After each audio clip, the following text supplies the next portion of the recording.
everything that you need to know on the KM2 Plus. This thing is a beast. I've done a video on the Rohas streaming tech, and that's a little bit more detailed. This one's going to give you a good overview.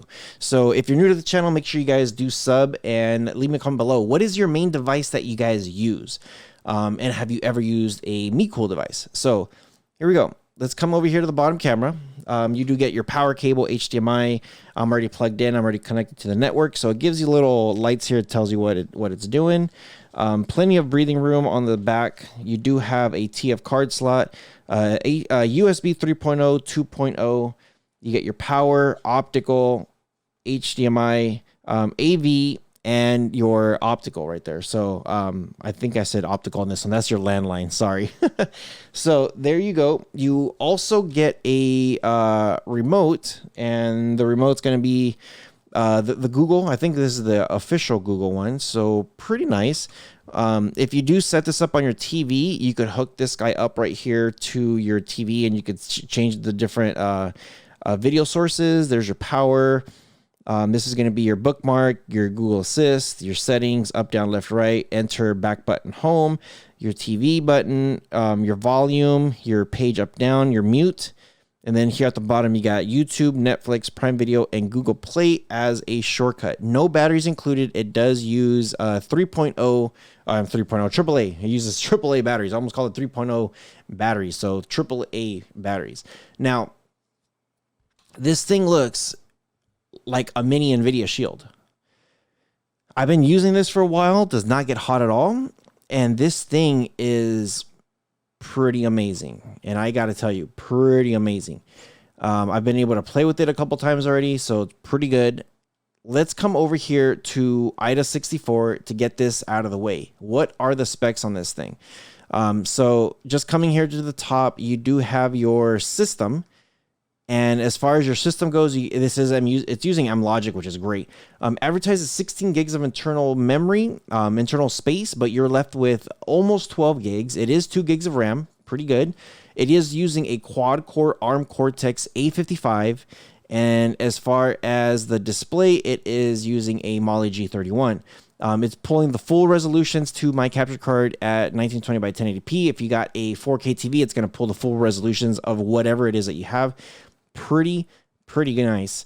It is using Red Velvet Cake, Android 11, and the device is not rooted. Now, I did go through this codec several times, and I got to say, it's got some good stuff. Now, you will see decoder and encoder for several things. So it looks like it's quadruplicates, but it's not. They're different encoders for different things. So you got C2, OMX, decoder encoder. You got AAC, 3GPP, AMR, FLOC, ALA, MLA, RAW, Vorbis, Opus, and the one thing that I was very happy on, which is right there, DTS HD. So you got some pretty good surround sound right there. Some pretty good stuff. The only thing I was missing was anything with Dolby Vision, but that's okay. When it comes to video codecs, you got your VP9, HEVC, MPEG, VP8, AVC, HEVC, which is great. You got H.263 and H.264, MPEG. You got everything, guys. You literally have everything that you're gonna want. And I know a lot of stuff with these different decoders will use a secondary. If they don't have like Dolby, they'll use a secondary to one of these. So I personally like to see the Dolby Vision awesome decoder in there. I've seen it. It's great to have. So here we go. This thing is like an NVIDIA Shield. I'm telling you guys, when you come down here to the bottom, as you can see here, it's got your top selling movies and stuff. You could add some of these to your shortcuts. If you have like Disney Plus and stuff like that, you could add this stuff. So if you long hold enter, or you click on that little bookmark button on your remote right there, you could go to add play next. You could go choose whatever you want, add a play next, add a play next. Pretty good stuff. Now, when you come up here to the top, it says play next, and it shows the apps that, or the movies that you just put in, or TV shows. If you want to delete it, then you could just do that. Long hold enter, use the bookmark and remove it, and it's gone. Let's just say you're like, you know what? I don't want these top selling movies. I don't want these top selling TV shows. I already have Disney Plus or Hulu or Netflix, whatever it is. You can come here to customize channels, and come over here to whatever it is that you don't want. So Netflix, Google Play movies, promotional channels. So it was on the Google Play side, top selling movies, top selling TV shows. If I go back and check it out, it's now gone. It's no longer there. Pretty nice. Now, as you do log into Disney Plus and to other stuff, YouTube, stuff like that, you'll be able to add more featured stuff. So that way you have it all there. Now, if you do hit that little settings button, this is going to open up. People always ask me like, hey, if I go, like, how do I get into developer options? So if you come here to device preferences, and then if you click on about, you want to come all the way to the bottom where it says Android TV OS build, and then click the enter button 7 times. So 1, 2, 3, 4, 5, 6, 7. Mine says no need, you're already a developer. When you hit the back button from here, come down a little bit, and then developer options will be there. Now, I tell this to everybody. If you don't know, don't use it. If you do not know about any of this stuff, don't mess with it. For those of you guys that are a little bit more tech savvy than now, then you guys could go ahead and mess with that too. So there you go. It does have Chromecast build, does have home screen, stuff like that. Display and sound. This is actually a pretty good one. When it comes to this, you could choose your screen resolution. And again, because mine is from the capture card, is going to pull whatever the max quality is, but you could choose whatever quality you want. HDMI CEC. This is when you have your remote synced to your TV. You could hook this up, so if you hit any button on your remote, the TV will turn on along with the box, which is pretty nice. Now, if you do go to sound, this is something that I've been teaching people a little bit how to mess with this. You do have a couple options here. Go to select formats. When you do this, you have auto, none, and pass-through. Right now, mine's set to none.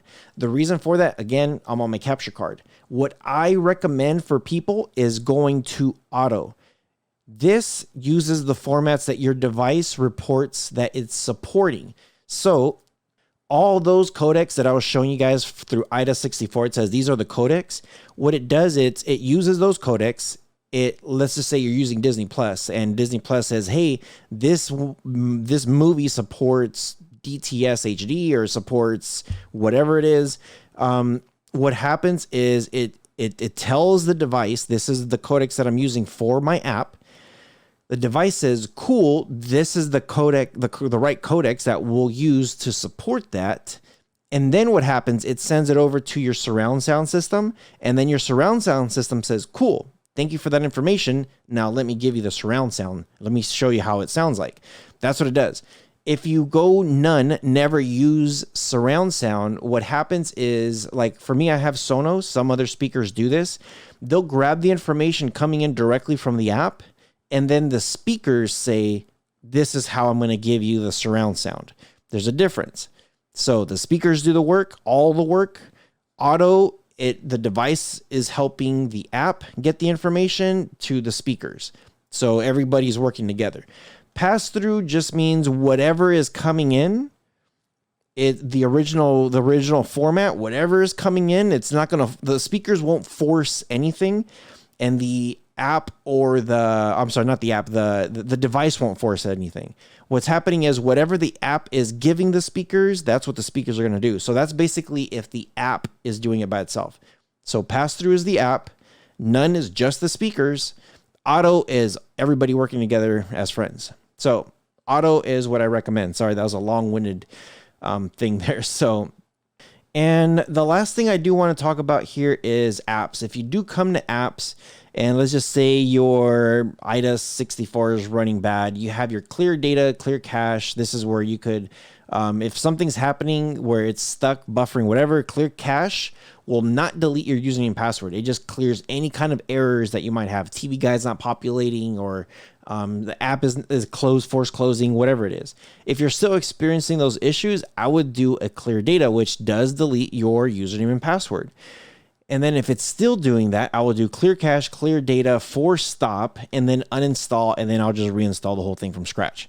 So force stop just closes the app, so that way it opens it up like it was brand new. So that's pretty much it. Now, when it comes to YouTube, I know people are going to be wondering like, hey, so how does YouTube look like? And let's try this Google Assist thing. Well, I'm going to see if it works. Beyond the streams. Beyond the streams. Hey, that worked pretty nice, actually. that worked pretty nice. So I'm going to come here. I'm going to come down here to, let's see this conversation with Tanya from Fire TV Sticks. There it is. So I'm going to hit enter. I'm going to go over to, let's go over here to settings. And the quality is going to put, oh, here we go. For some reason, it didn't automatically chose it, but I could choose the higher quality. Remember, my device, my capture card isn't pulling above 1080, but YouTube does allow that option. Look how clear that is. Now, when it comes to buffering, I know people want to know, well, what happens if you fast forward? Is it still going to work? So if I go fast forward, I hit enter, give it a few seconds, boom, super fast and quick. Very, very nice there. So, yeah, very, very nice. And oh, one more thing before I forget, if you do want to give this device away, or if you're giving it to somebody, and you need to restart, factory reset everything. If you go to settings, if you go to set that settings button, or actually, I'll show you guys this too. Here at the top, there is a settings button option also. You want to come down here to device preferences. Next is about, and then right here is factory reset. Now, when you do this, it's going to say, are you sure? It's going to delete everything. Factory reset it, erase everything. It kind of gives you several warnings before you do anything. And then it's going to say resetting the whole thing. So pretty nice, pretty easy, and it's going to go back to factory default. So let me know what you guys think. I try to leave you guys with all the latest and greatest stuff there. There's some pretty good stuff out there. So let me know. MeCool is doing it big. They've been doing it big for a while. And yeah, it's definitely a fan favorite there. So let me know what you guys think. As always, you guys take care of each other, and I'll see you guys in the next one.